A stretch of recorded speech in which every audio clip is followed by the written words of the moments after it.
Fresh and Fit, the #1 male improvement podcast, got into a huge situation with one of the same girls that they advise men not to get involved with. This is the same podcast that used to talk about how women are emotional. And take a look at this. Oh shit, it's getting shaky. I don't know what I'm gonna do. I'm gonna leave. I got 20 fucking real estate properties so I can tell motherfuckers, fuck you. My net worth is over $6 fucking million. I get money residually. I don't fucking need to do this shit, and I don't need to fucking sell my soul. I stand with my fucking friends, period. Alright? Some of you motherfuckers need to get a fucking spine, you jellyfish SpongeBob in a fucking pineapple house. Pieces of shit. It pisses me off how soft all you motherfuckers are, bro. It's ridiculous. You motherfuckers haven't stepped in the gym in 3 weeks trying to tell me how to fucking be loyal to my fucking friends. I'm not going anywhere.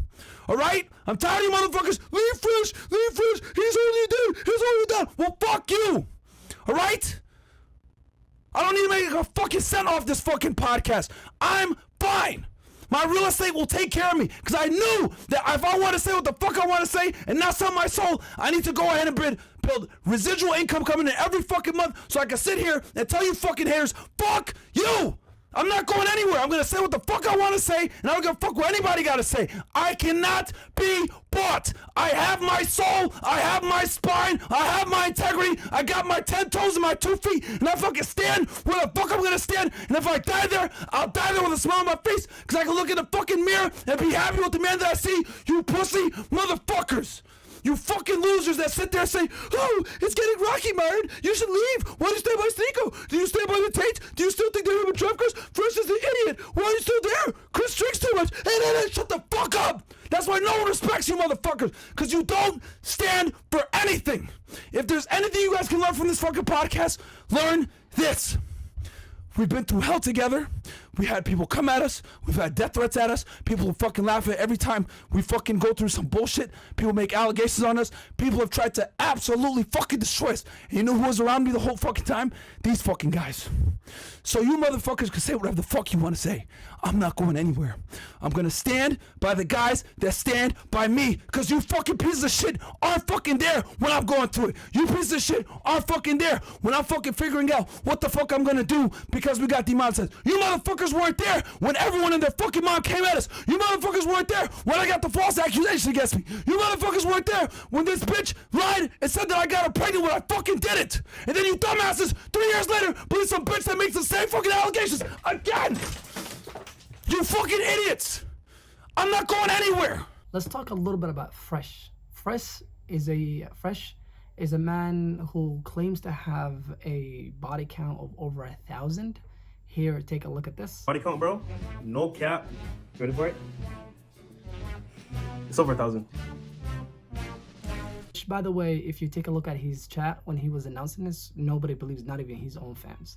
And this whole idea of their fans not believing this is actually so bad that some of them, once they got demonetized on YouTube and then they moved to Rumble, people call in and troll these guys a lot. What I do is I assess things that need to be fixed. And from watching your show, I've been watching your show for a while, and I believe that you could relegate Fresh's contribution to the podcast to 4 buttons on your stream deck. That's my one critique. What? Now, if you need me to go more into that, I also have a book that has been already written on Fresh's contribution to the show. It's called Why Myron Deserves Fresh. It's spell checked by Aaron C. Poxon. What? I'm being serious. I've already done the cover art and everything, and I got like Fresh's bio on the back and stuff.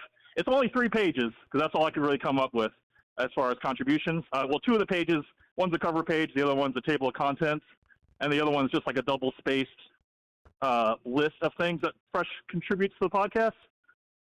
But things that are included on the book, you got the actual body count. There's a lot of things on there, but I would like to, I guess, propose that book should definitely be out to the masses. So people that hate on Fresh, they should at least pick up the book and know his actual contribution. So what is your bottom line here? Please tell us. My bottom line, to sell his book. I think that the hate that Fresh gets, it's kind of warranted. I want to say that Fresh, you do ride on Myron's coattails. You can't really have a show without Myron. You could have the show without you, though. I mean, all you need is like a mannequin with a black trash bag over it. Myron just programmed like 4 buttons. The first button could be like, "So ladies." The other button could be like, "Red flag." The last button could be like, "All right, last off on the show." Oh, so you made a 3-page book about me, what I do for the show, right? Yes, it's a contribution book. Yeah, as far as what you do. What's on all 3 pages? Just so I can clarify and understand this book. Because the first page is the title page, which is just the title of the book. When you open the book, the first page is the title of the book. Second page is the table of contents, and the third page is the list of contributions that you do. And it actually had to be double spaced so it could fill up the page. Bro, look, I know you're trying to be funny. That's not the important part. The important part is your contribution to the podcast. You're trying to be funny, but you don't know what I do. And actually, I'm going to brag about it on the show. Nobody knows what you do. That's the thing. You have a T-shirt that says "Nobody knows what I do." Exactly, but I think that's like the best meme in the world because it's like you actually you get it. Why do I have to explain what I do to you? The thing is, what you do should be self-evident. What you produce should be self-evident. You shouldn't have to prove yourself to anybody. Myron doesn't have to prove anything to us because everything that he does and everything he says, even in that porn episode, he has some quotables out of that episode. The one thing that he said that I have a comment on that YouTube video. It says, "I'm not fapping. I got to make shit happen." Yo, that shit belongs on a motherfucking T-shirt, yo. That was some fucking brilliant shit. But to that point, I can't think of one quotable that you've had in 3 years of this whole podcast, except, how do you guys jerk off? That's the only thing I can remember from what you said. I want you to take a look at the chat when this whole thing is happening. Everybody is laughing at this guy because everyone knows he's just a useless third wheeler on a pod, and even the camera guys in the back are more useful than him. I genuinely have no idea why Myron is keeping him around, given that Myron is the one who has to go around and clean this whole mess up. If you take a look at the video where Myron lost his shit, he was angry for him, and the one who should be that angry is Fresh, and he seems so chill about the whole thing. And towards the end, he says this: "I can't be bought." That was real. That was real talk from the heart. W. Myron, you broke the glass and maybe the TV. Okay, that was from the heart. Any more chats here before we close out? I mean, that's real talk, man. That's a real friend, man. Because when he went through it, we were here. When I go through it, he's here too. So it's like, that's loyalty, man. That was from the heart. That was from the heart. He has nothing else to say. And the man who's next to him who's angry is angry for him because he put the whole podcast in a situation. Now let's talk a little bit more about this whole girl thing and why this guy keeps on getting involved with these women. If you guys remember, about a year ago or so, or maybe 2, he got into a situation where he was dating a girl who's basically the same girl as this one, and they met on a sugar site, and this girl literally was a well-known girl who used to brag about how she basically just finesses men and just takes their money. And this guy said she's not tainted by the Miami lifestyle and that she is the exception to the rule and that she likes him for him because he has game. And one of their friends on the podcast, DJ Academics, came in and wrecked this man, absolutely demolished him. And this is what that interaction looked like. So when they see half of the podcast maybe slipping, it's not my job. How am I slipping? Because you're not giving the same advice, or you're not having the same mentality about your situation like you would tell somebody else. We're in a space called the Red Pill, right? RP.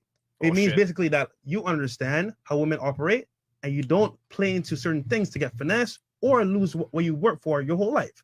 That being said, I've been in situations where I've been married, I've been with girls, I've had experience with a lot of girls where I can say, you know what, I can bet a girl very easily and say, you know what, she's this type of way, let me see where this goes. I'm not going to hide myself by saying, you know what, I'm going to trust her 100%.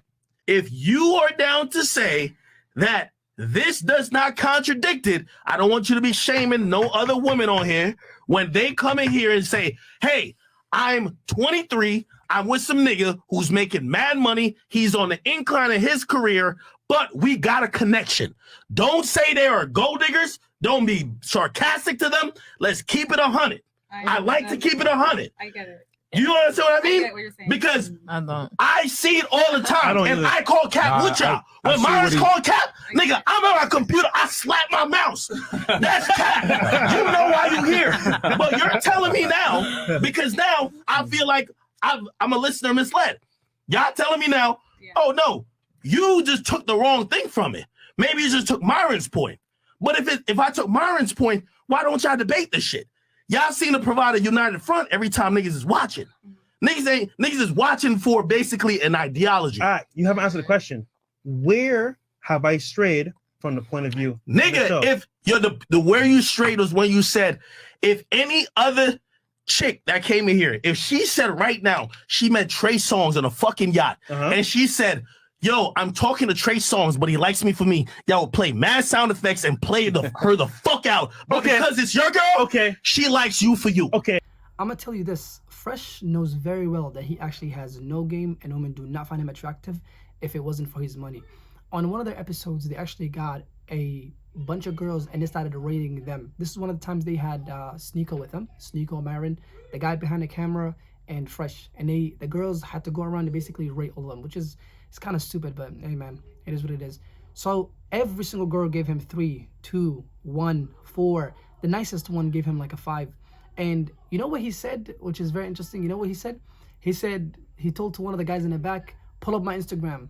Why did he say that? He knows if it's not for the money, if it's not for the Lambos, if it's not for the lavish lifestyle, he has no game. Why else would he tell his friend to pull his Instagram up to boost his status or what rating he's going to get? He knows that's how the game works, and that's what he does to get these girls' attention. He uses money to get in the door. He doesn't actually have game. He doesn't have anything of that sort. He is an actual liability of the show.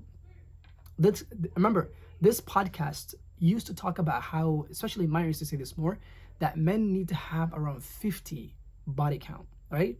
Before they start talking to women for marriage or anything of that sort and start taking women seriously. 50. And when he was pushed back on this every single time, what did he say? He said, so you can identify who is a 3 or 4 and who isn't. And guess who his buddy Fresh, who was sitting across the table from him, got in situations with each and every single time? The exact same girls that they tell men not to get involved with. First, it was that girl with the whole situation. And he spoke about his past life before he came to America. And when he was in Barbados or wherever he's from, he mentioned how he got married to a single mom who had a child or 2. And that he married her, by the way. That didn't work out. Came to America, and then once he started making this pod, he got involved with that girl who was literally living a Miami lifestyle, and they met on a sugar baby site. And he started dating this girl who, by the way, once shit hit the fan, the goal was now to try and defame her and say that she's basically a prostitute. Now hold on a second. I thought the whole idea about having 50 notch count was to identify these kind of girls. How come your buddy has no idea how to identify them, even though he claims to have 1,000?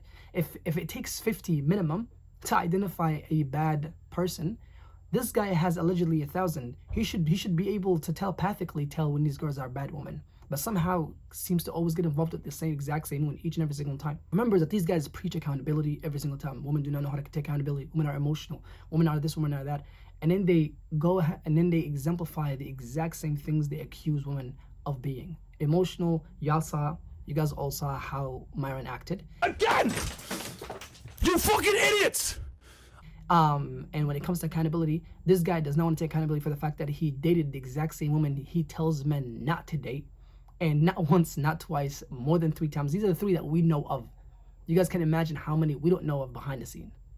And I don't know, I'll leave it up to you. What do you guys think about this whole thing?